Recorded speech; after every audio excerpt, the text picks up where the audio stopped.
everybody, this is Kathy with Steamboat Studio, and I'm here with another Explore at Home video, and today we're going to be exploring density. Now we're going to start out with just a container of water. Now where I am in Maple Valley, it's a beautiful sunny day, so this is a great outdoor activity. Collect some different objects. I have some balls here. You could gather up some other things. I have some corks. You could try rocks and pine cones if you're outside. Just try some different things and see which ones sink or float in your container of water.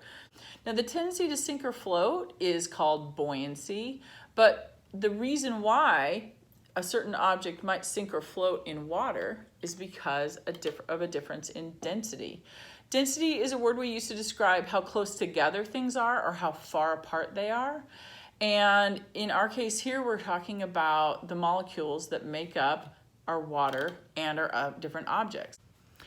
So an object like this rubber ball has molecules that are much more tightly packed than the molecules in water. So it's going to sink to the bottom. And compare that to a ball that's filled with air where the molecules are much farther apart and it's going to float on the top. Now a fun thing to try is to take an orange and be sure to ask permission before you use this and put that in the water and see if it sinks or floats, and then peel it and see if there's any difference. Now if you use clean water, you should be able to eat the orange afterwards. So go ahead and play around with that and have some fun sinking and floating things, and when you're done, come on back. I have two more activities to do with density. So for the next part of this, we're going to use a smaller container of water. I have here a clear plastic cup so you can see what's going on, but you can use a coffee mug or something a little heavier. And we're also going to need some salt and some measuring spoons. And we're going to use an egg. Now again, be sure and ask permission before you use this. And we're using a raw egg, so be really careful because they're pretty fragile. And we're going to start with a cup of water and a regular table salt. And when I take my egg and I put my egg in water, it sinks to the bottom.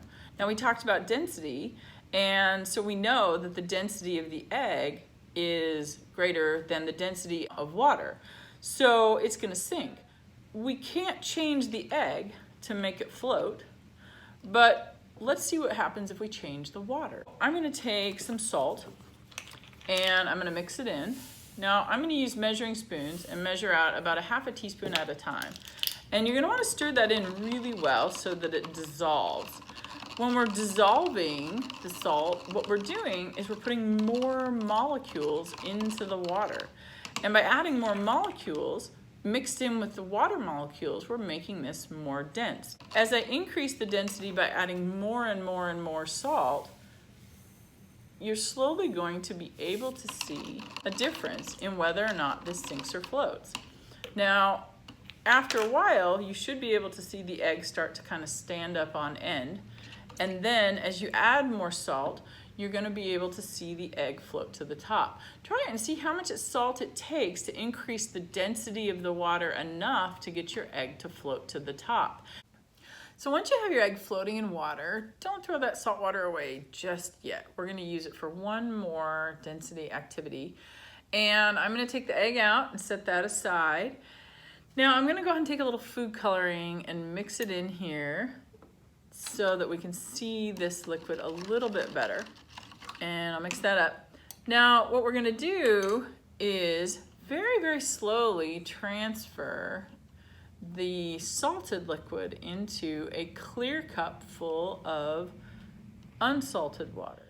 And if I do this carefully, I should be able to get the salt water to settle down at the bottom so that you can see the layer of clear water on top.